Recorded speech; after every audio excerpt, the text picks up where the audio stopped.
ஏண்டி அசஞ்சு அண்ணனட போட்டு வரையே உங்க அப்பா அங்க வண்டி ஓட்டுறான், உனக்காக நிப்பாட்டி வைப்பானா? வரசானடி உங்களெல்லாம் வச்சுக்கிட்டு ஒரு கோயில் குளம்னு கிளம்பிட்டாலும் உங்களுக்கு என்ன, குளிச்சு சட்டையை போட்டால் போதும். நாங்கள் அப்படியா பிள்ளைகளை எழுப்பி குளிக்க வச்சு சாப்பிட வச்சு சாப்பாடு துணிமணின்னு கட்டிக்கிட்டு வர வேண்டாம்? Drink drink drink drink. என்ன ஃபோனே அடிக்கல, ஆனா ஃபோன் சத்தம் கேக்குது. ஏய் மடப்பையலே, மேல பாருடா. ஐயோ யார் இது? ஐயோ யார் பேசுறது? நான் தாண்டா உன் குலசாமி பேசுறேன். ஐயோ சாமி, நீங்களா? எங்கடா போறீங்க? ஐயோ சாமி, உங்களை பார்க்க தான் வந்துகிட்டு இருக்கோம் குடும்பத்தோட. கடைசியா என்ன எப்படா பார்க்க வந்த? ஐயோ சாமி, போன வருஷம் வந்த சாமி. ஏண்டா இடையில வரணும்னு உனக்கு தோணலையா?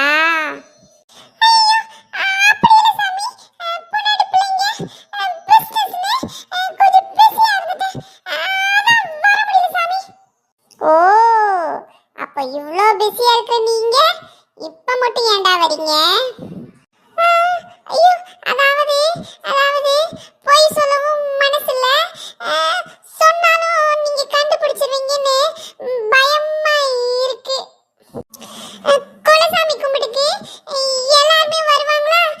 நீங்க அட்டெண்டன்ஸ் எடுக்கும்போது நான் மட்டும் மிஸ் ஆகிட்டேன்னா அதை நோட் பண்ணி என்ன எதுவும் பண்ணிடுவீங்களோன்னு ஒரு பயம்தான் சாமி. அப்ப இப்பவும் நீ பக்தியில வரல, பயத்துலதான் வர. இல்ல 50% தான் பயம் சாமி, 50% பக்தி. மாலை பூவு பழம் பாக்கு அப்புறம் நீங்க விரும்பி சாப்பிட எல்லாமே நான் வாங்கிட்டு வந்திருக்கேன். ஏ நாயே, நீ போன வருஷம் போட்ட மாலையே கலட்ட ஆள் இல்லாம காஞ்சி போய் இன்னும் என் கழுத்துல தொங்கிட்டு தான் இருக்கு.